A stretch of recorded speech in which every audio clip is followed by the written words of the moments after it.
ফেনীর পরশুরামে বিএসএফের গুলিতে 2 বাংলাদেশি নিহত হয়েছেন। আহত হয়েছেন আরও একজন। বৃহস্পতিবার রাত 12টার দিকে উপজেলার পাঁচপদুয়া সীমান্ত এলাকায় এই ঘটনা ঘটে।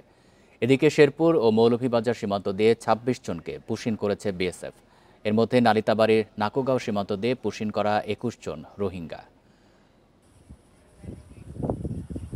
বৃহস্পতিবার রাতে পরশুরাম সীমান্তের পিলার অতিক্রম করে ভারতের অভ্যন্তরে তারকাটার কাছে যান কয়েকজন। এ সময় ভারতেরও কয়েকজন আসেন সেখানে।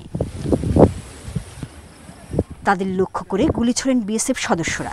এ সময় স্থানীয়রা আহত লিটনকে ভারতের বিলোনিয়া হাসপাতালে নিয়ে যায়। সেখানে মৃত্যু হয় লিটনের। এদিকে গুরুতর আহত অবস্থায় 2 জনকে ফেনী জেনারেল হাসপাতালে ভর্তি করা হয়।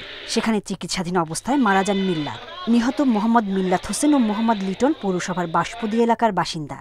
যে ইন্ডিয়াতে একজন লাশ নিয়ে গেছে, তারা তো অতীতে এরকম কাহিনী হয়েছে, লাশ নিয়ে যাওয়ার পর তারা অস্বীকার করে, কিন্তু এটা নিয়ে যাওয়ার সময় কিন্তু দেখছি সিল্লেজেন উৎসে সিল্লানির লগে তারা একজন চলিয়েছে, আর তিনজনেতে 2 জনে গুলিবিদ্ধ হয়েছে।